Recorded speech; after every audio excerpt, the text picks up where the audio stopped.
नमस्कार दोस्तों, Stark Abdul channel में आपका स्वागत है। आज के ऑनलाइन टेस्ट में सबसे पहले यहाँ पे टर्म एंड कंडीशन को बता दे रहे हैं। सबसे पहले एग्जाम को देने पहले आपको एक पेन और कॉपी होना चाहिए। यहाँ पे टोटल आपके यहाँ पे 20 सवाल रहेंगे और आपका जो एक सवाल रहेगा उस पर जो आपका मैक्सिमम टाइम दिया जाएगा, आपको 10 सेकंड का टाइम दिया जाएगा।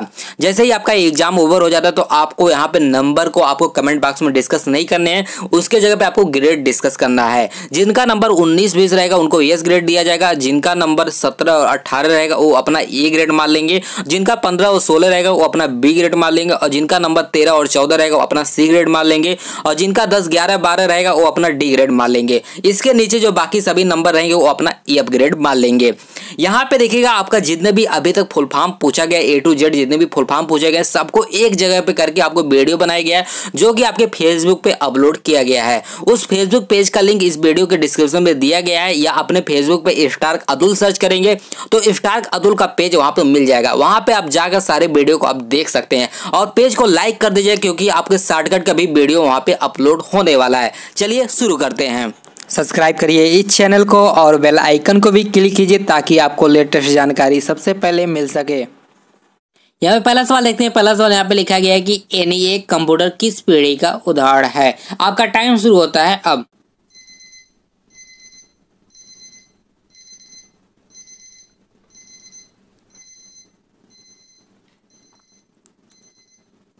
इनमें से आपका राइट आंसर हो जाएगा आपका ए वाला हो जाएगा। एनईए कंप्यूटर आपके पहली पीढ़ी का एग्जाम्पल है।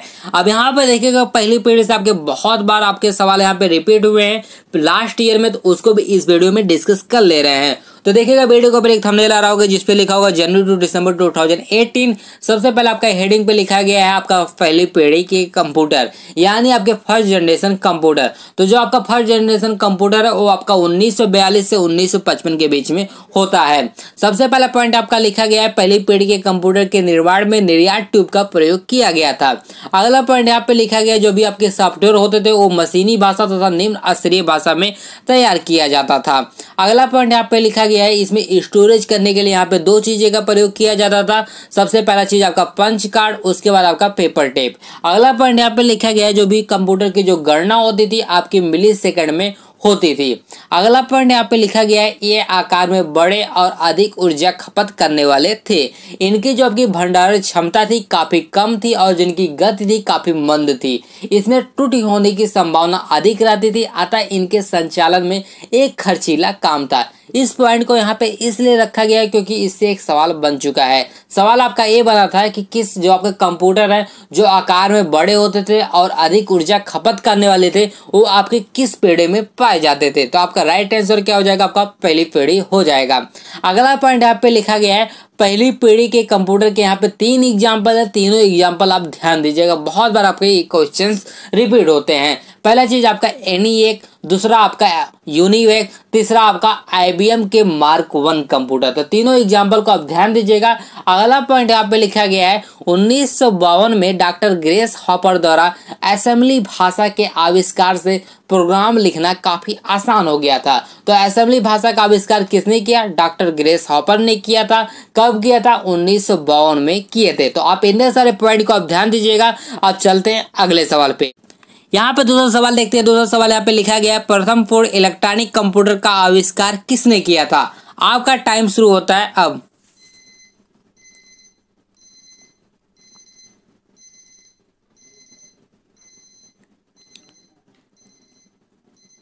राइट आंसर हो जाएगा आपका वी वाला। जेपी एकर्ट और जॉन मुचली ने मिलकर प्रथम पूर्ण इलेक्ट्रॉनिक कंप्यूटर का आविष्कार किए थे।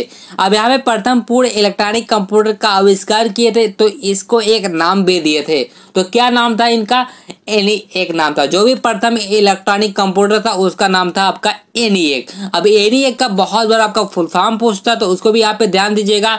एनईए का जो आपका फुल फॉर्म हो जाएगा electronic numerical integrator and computer, इसका फुल फॉर्म हो जाएगा।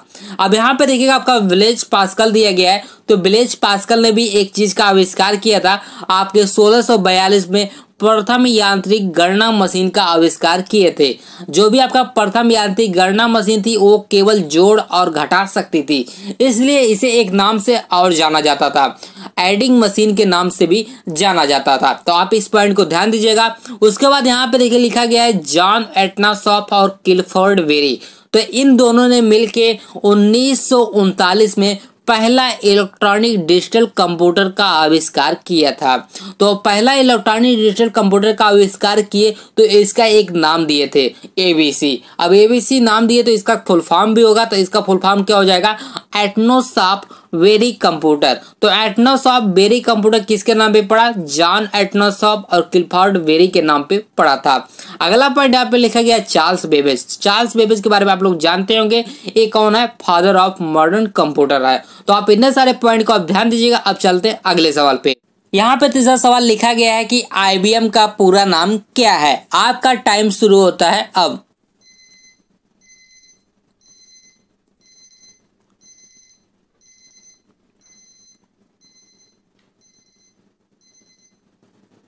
इसका राइट आंसर क्या हो जाएगा, बी। आईबीएम का जो आपका फुल फॉर्म होता है इंटरनेशनल बिजनेस मशीन, इसका फुल फॉर्म होता है। अब चलते हैं अगले सवाल पे। यहाँ पे चौथा सवाल देखते हैं। चौथा सवाल यहाँ पे लिखा गया है संसार का पहला गणक यंत्र कौन सा है। आपका टाइम शुरू होता है अब।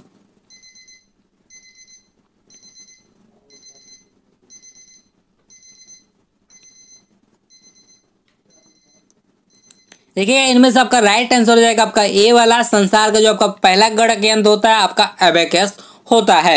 अब यहाँ पे देखिएगा एनी एक के बारे में हम लोग अभी डिस्कस कर चुके हैं। अब यहाँ पे देखिएगा मार्क 1 है, तो मार्क 1 के बारे में भी यहाँ पे डिस्कस कर दे रहे हैं। तो जो आपकी आईबीएम कंपनी है international business machine, IBM company और एक वैज्ञानिक थे हार्वर्ड आइकन, दोनों ने मिलकर प्रथम पूर्ण स्वचालित विद्युत यांत्रिक गणना यंत्र का आविष्कार किए थे। और वही जो आपका प्रथम पूर्ण स्वचालित विद्युत यांत्रिक जो आपका गणना यंत्र था उसी का नाम रखा गया मार्क 1 रखा गया। तो आप इतने सारे पॉइंट को ध्यान दीजिएगा। अब चलते हैं अगले सवाल पे।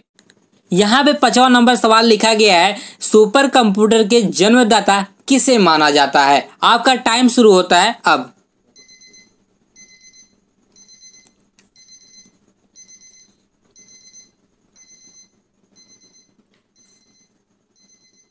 आपका राइट आंसर हो जाएगा वी वाले। सुपर कंप्यूटर के जन्मदाता सैमुअल क्रे को माना जाता है। अब यहाँ पे सैमुअल क्रे ने एक कंपनी खोला था, उस कंपनी का क्या नाम था, क्रे रिसर्च कंपनी था। यहाँ पे चार्ल्स बेबेज के बारे में हम लोग डिस्कस कर चुके हैं और ब्लेज पास्कल के बारे में भी डिस्कस कर चुके हैं। अब चलते हैं अगले सवाल पे। 6वां नंबर आपका सवाल लिखा गया है सुपर कंप्यूटर के प्रोसेसिंग स्पीड की गणना किस में की जाती है, किस में किया जाता है। आपका टाइम शुरू होता है अब।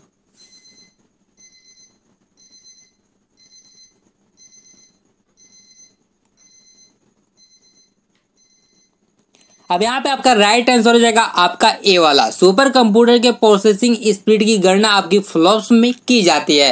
अब यहाँ पे मालूम चल गया कि जो आपकी गणना होती है फ्लॉप्स में की जाती है। अब यहाँ पे फ्लॉप्स की फुल फॉर्म बहुत बार पूछा जाता है, तो उसको भी यहाँ पे डिस्कस कर ले रहे हैं। तो इसका फुल फॉर्म आपका क्या हो जाएगा, फ्लोटिंग पॉइंट ऑपरेशन पर सेकेंड, इसका फुल फॉर्म हो जाएगा। अब चलते हैं अगले सवाल पे। यहाँ पे 7वां सवाल यहाँ पे लिखा गया भारत का परम सीरीज के सुपर कंप्यूटर का निर्माण किसके द्वारा किया गया था। आपका टाइम शुरू होता है अब।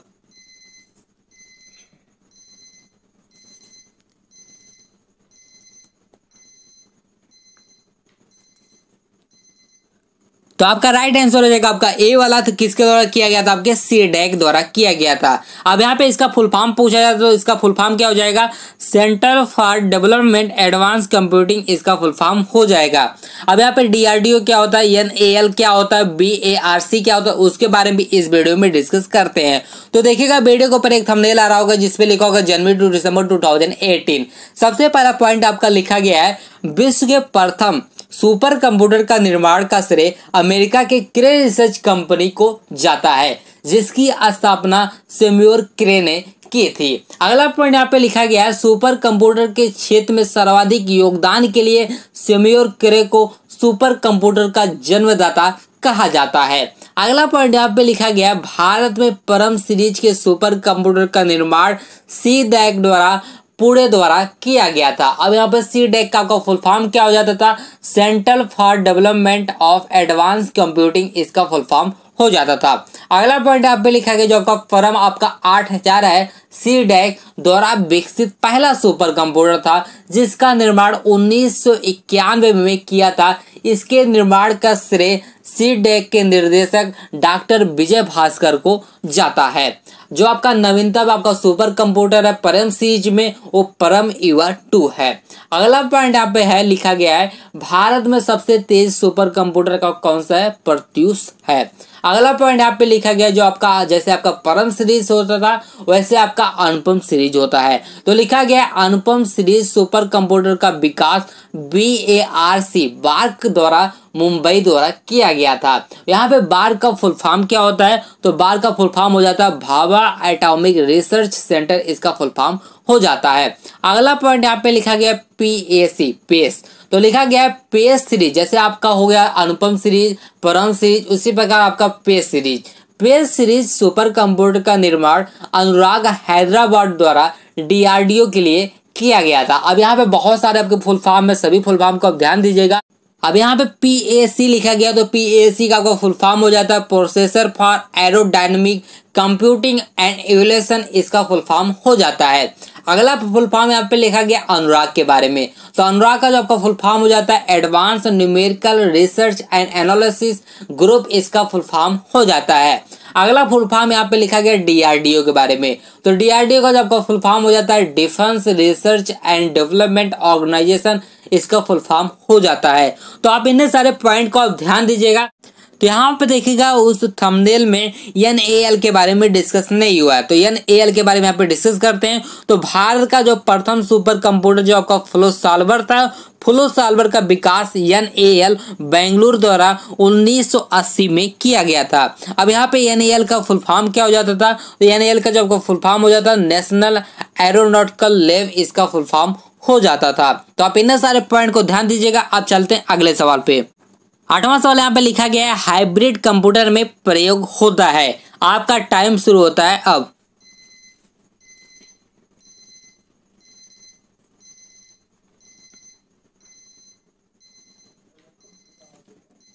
आपका राइट आंसर हो जाएगा आपका C वाला हो जाएगा।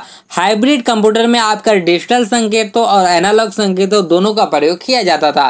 देखिएगा हाइब्रिड कंप्यूटर होता है उसमें जो आपकी गणना तथा प्रोसेसिंग के लिए आपके डिजिटल संकेतों का प्रयोग किया जाता था, जबकि आपका इनपुट और आउटपुट के लिए आपके एनालॉग संकेतों का प्रयोग किया जाता था।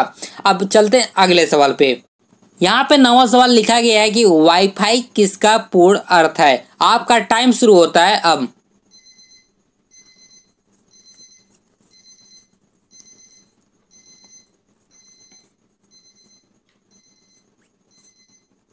यहाँ पे आपका राइट आंसर हो जाएगा आपका V वाला हो जाएगा। वाईफाई का आपका फुल फॉर्म हो जाता है वायरलेस फिडेलिटी, इसका फुल फॉर्म हो जाता है। अब यहाँ पे देखिएगा बाकी ऑप्शन भी आपके फुल फॉर्म भी यहाँ पे लिखे गए हैं। तो आपका सबसे पहले आपका लिखा गया किसका फुल फॉर्म, WAIS का फुल फॉर्म लिखा गया है। तो WAIS का फुल फॉर्म हो जाता है वाइड एरिया इंफॉर्मेशन सर्वर, इसका फुल फॉर्म हो जाता है। अगला फुल फॉर्म यहाँ पे डिस्कस कर चुके हैं। अगला फुल फॉर्म यहाँ पे लिखा गया है WAP का फुल फॉर्म हो जाता है वायरलेस एप्लीकेशन प्रोटोकॉल हो जाता है। अगला यहाँ पे फुल फॉर्म लिखा गया आपका WiMAX का फुल फॉर्म हो जाता है worldwide interoperability for microwave access, इसका फुल फॉर्म हो जाता है। तो इन चारों फुल फॉर्म को ध्यान दीजिएगा। अब चलते हैं अगले सवाल पे। यहाँ पे 10वां सवाल देखिएगा। 10वां सवाल यहाँ पे लिखा गया है इनमें से कौन सा वर्तमान पीढ़ी के कंप्यूटर में प्रयोग होता है। इन ऑप्शन में से आप सभी में से लास्ट में आप C हटा दीजिएगा। आपका टाइम शुरू होता है अब।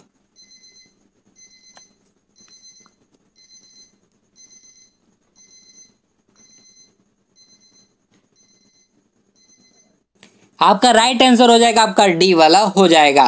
तो वर्तमान पीढ़ी के कंप्यूटर में आपका ULSI का प्रयोग किया जाता था। अब यहाँ पे इन दोनों का फुल फॉर्म बहुत बार पूछा जाता है, VLSI का फुल फॉर्म और ULSI का। तो VLSI का फुल फॉर्म हो जाएगा आपका वेरी लार्ज स्केल इंटीग्रेशन हो जाएगा, जबकि आपका ULSI का फुल फॉर्म हो जाएगा अल्ट्रा लार्ज स्केल इंटीग्रेशन, इसका फुल फॉर्म हो जाएगा। अब चलते हैं अगले सवाल पे। 11वां सवाल यहाँ पे लिखा गया है कंप्यूटर साक्षरता दिवस कब मनाया जाता है। आपका टाइम शुरू होता है अब।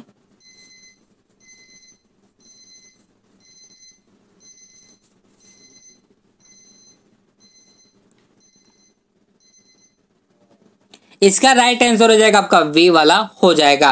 कंप्यूटर साक्षरता दिवस आपका 2 दिसंबर को मनाया जाता है। अब चलते हैं अगले सवाल पे।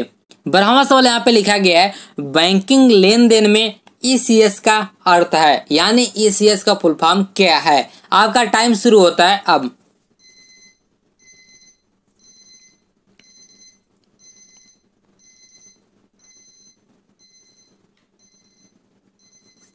आपका राइट आंसर हो जाएगा आपका डी वाला हो जाएगा।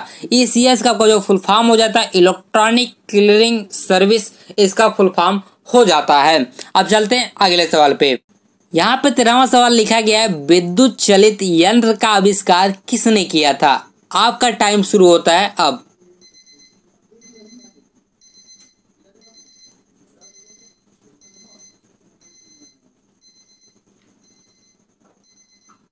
आपका राइट आंसर हो जाता है आपका वी वाला हो जाता है। हरमन होलेरिथ ने विद्युत चलित यंत्र का आविष्कार किया था। तो ये कहाँ के हैं, अमेरिका के वैज्ञानिक हैं हरमन होलेरिथ। और यहाँ पे विद्युत चलित यंत्र का आविष्कार किया था। तो इस विद्युत चलित यंत्र के आपका एक नाम दिया गया सेंसिस टेबलेटर, इसका नाम दिया गया था। आविष्कार कब किए थे, 1990 में किए थे। और जो आपका विद्युत चलित यंत्र जो आपका आविष्कार किए थे, इसका प्रयोग सबसे पहले अमेरिकी जनगणना के लिए किया गया था। अब यहाँ पे देखिएगा पंच कार्ड लिखा गया, तो पंच कार्ड का भी आविष्कार हरमन होलेरिथ ने किया था। अब यहाँ पे अभी डिस्कस किए आपका जो पंच कार्ड है आपका किस पीढ़ी से संबंधित है। आपका पंच कार्ड पहली पीढ़ी के कंप्यूटर से संबंधित है। तो आप इतने सारे पॉइंट को ध्यान दीजिएगा। अब चलते हैं अगले सवाल पे। 14वां सवाल यहाँ पे लिखा गया है विशेष रूप से डिजाइन किए गए कंप्यूटर चिप जो किसी अन्य डिवाइस के अंदर रहते हैं कहलाते हैं। आपका टाइम शुरू होता है अब।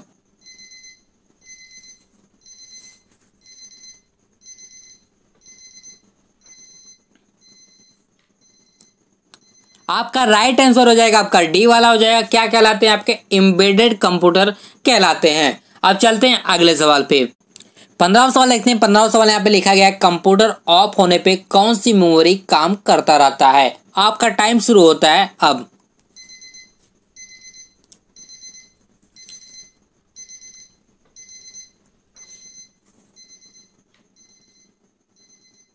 आपका राइट आंसर हो जाएगा आपका सी वाला हो जाएगा। तो सी मॉस मेमोरी क्या होता है, कंप्यूटर ऑफ होने के बाद भी वो काम करता रहता है। सबसे पहले इसको फुल फॉर्म के बारे में डिस्कस करते हैं, उसके बाद डिस्कस करते हैं कैसे काम करता है। तो सी मॉस का आपका फुल फॉर्म हो जाएगा chip complementary metal oxide semiconductor chip, इसका फुल फॉर्म हो जाएगा। आप ध्यान दीजिएगा जब भी आप अपने पर्सनल कंप्यूटर को कुछ समय या कुछ दिन के बाद ऑन करते हैं तो वह वर्तमान का सही समय और दिन बताता है। क्यों बताता है, क्योंकि ऐसी सूचनाओं को हम लोग सीमॉस मेमोरी में स्टोर की जाती है। देखिएगा जो आपका सीमॉस जो आपका चिप मेमोरी होता है वो कंप्यूटर के मदरबोर्ड पे स्थापित किया जाता था। अगला पॉइंट ये ध्यान दीजिएगा, ये एक प्रकार का आपका सेमीकंडक्टर मेमोरी है। इसमें देखिए ध्यान दीजिएगा जो आपका सीमॉस मेमोरी होता है इसमें बटन के आकार का एक बैटरी लगा रहता है, जिसके कारण कंप्यूटर ऑफ होने पर भी सीमॉस मेमोरी काम करते रहता है। यही वजह है कंप्यूटर ऑफ होने पर भी आपका सही समय और दिन बताता है। अब चलते हैं अगले सवाल पे। उससे पहले यहाँ पे देखेगा आपका रोम का फुल फॉर्म पूछा जाता है। तो रोम का फुल फॉर्म हो जाएगा आपका रीड ओनली मेमोरी हो जाएगा, जबकि आपका रैम का फुल फॉर्म हो जाएगा रैंडम एक्सेस मेमोरी हो जाएगा। यहाँ पे सीपीयू दिया गया, सीपीयू का फुल फॉर्म हो जाएगा सेंट्रल प्रोसेसिंग यूनिट हो जाएगा। तो आप इतने सारे पॉइंट को आप ध्यान दीजिएगा। अब चलते हैं अगले सवाल पे। यहाँ पे 16वां सवाल लिखा गया है कंप्यूटर सिस्टम के भीतर एक स्थान से दूसरे स्थान तक ले जाता है वह क्या कहलाता है। आपका टाइम शुरू होता है अब।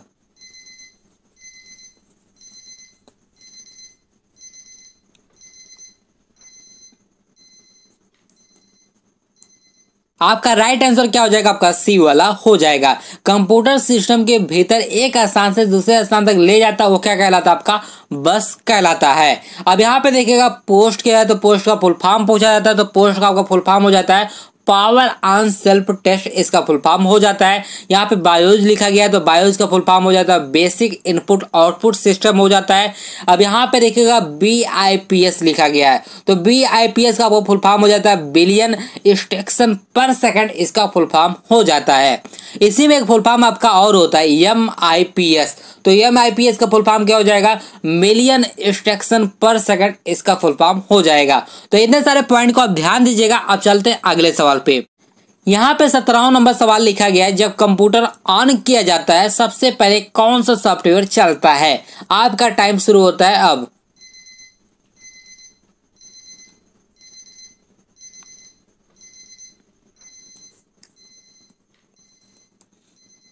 तो आपका राइट आंसर हो जाएगा आपका वी वाला हो जाएगा। जब भी हम कंप्यूटर ऑन करते हैं तो सबसे पहले बायोस सॉफ्टवेयर चलता है। यहाँ पे बायोस सॉफ्टवेयर से आपके बहुत सारे सवाल बने हैं तो इसको भी इस वीडियो में डिस्कस कर लेते हैं। तो देखिएगा वीडियो को एक थंबनेल आ रहा होगा जिसपे लिखा होगा जनवरी टू दिसंबर 2018।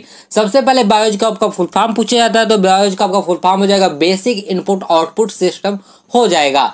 अगला पॉइंट यहाँ पे लिखा गया है बायोज एक सॉफ्टवेयर प्रोग्राम है। इसे मदरबोर्ड निर्माता कंपनी द्वारा अस्थायी रोम मेमोरी चिप में स्टोर कर कंप्यूटर मदरबोर्ड पे स्थापित कर दिया जाता है। अब यहाँ पे देखिएगा रोम मेमोरी की बात किया गया तो रोम का फुल फॉर्म क्या हो जाएगा रीड ओनली मेमोरी हो जाएगा। अगला पॉइंट यहाँ पे लिखा गया है जब कंप्यूटर ऑन किया जाता है सबसे पहले आपका बायोज सॉफ्टवेयर चलता है। अगला पॉइंट यहाँ पे लिखा गया है बायोज कंप्यूटर से जुड़े हार्डवेयर की जांच करता है जिसे पोस्ट कहा जाता है और पोस्ट का फुल फॉर्म पूछता है तो पोस्ट का फुल फॉर्म हो जाएगा पावर ऑन सेल्फ टेस्ट हो जाएगा। तो आप इतने सारे पॉइंट को आप ध्यान दीजिएगा। अब यहाँ पे देखिएगा हम यहाँ पे पोस्ट का फुल फॉर्म के बारे में डिस्कस कर चुके हैं, बायोज के फुल फॉर्म के बारे में भी डिस्कस कर चुके हैं। MIPS का फुल फॉर्म क्या हो जाएगा मिलियन इंस्ट्रक्शन पर सेकंड हो जाएगा। जबकि आपका BIPS का फुल फॉर्म क्या हो जाएगा बिलियन इंस्ट्रक्शन पर सेकंड हो जाएगा। अब चलते हैं अगले सवाल पे। 18वां सवाल यहाँ पे लिखा गया है डाटा प्रोग्राम आदेश और निर्देशों को कंप्यूटर में डालने के लिए प्रयोग की जाने वाली विद्युत यांत्रिक युक्त क्या कहलाती है। आपका टाइम शुरू होता है अब।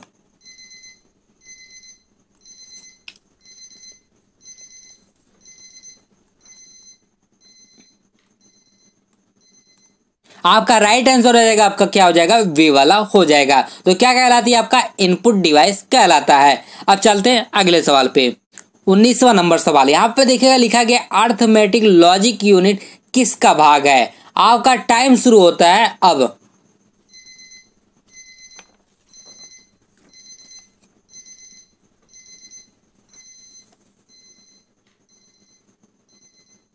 आपका राइट आंसर हो जाएगा आपका ए वाला हो जाएगा। अर्थमेटिक लॉजिक यूनिट किसका भाग है आपका CPU का भाग है। अब यहाँ पे देखिएगा यहाँ पे हम स्ट्रक्चर को उसको डिस्कस कर दे रहे हैं। सबसे पहले आपका आता है CPU का फुल फॉर्म हो जाता है आपका सेंट्रल प्रोसेसिंग यूनिट हो जाता है। उसके बाद आपका CPU को दो भागों में बांटा जाता है CU और ALU। CU का आपका फुल फॉर्म हो जाता है कंट्रोल यूनिट जबकि आपका ALU का फुल फॉर्म हो जाता है अर्थमेटिक लॉजिक यूनिट। उसके बाद आपका ALU को आपको दो भागों में बांटा गया है AU और LU। AU का आपका फुल फॉर्म हो जाता है अर्थमेटिक यूनिट। दूसरा चीज हो जाता है आपका LU का लॉजिक यूनिट हो जाता है। इस स्ट्रक्चर को आप ध्यान दीजिएगा। अब चलते हैं अगले सवाल पे। 20वां नंबर सवाल यहाँ पे लिखा गया है सिस्टम क्लॉक की गति समानता किस में मापा जाता है। आपका टाइम शुरू होता है अब।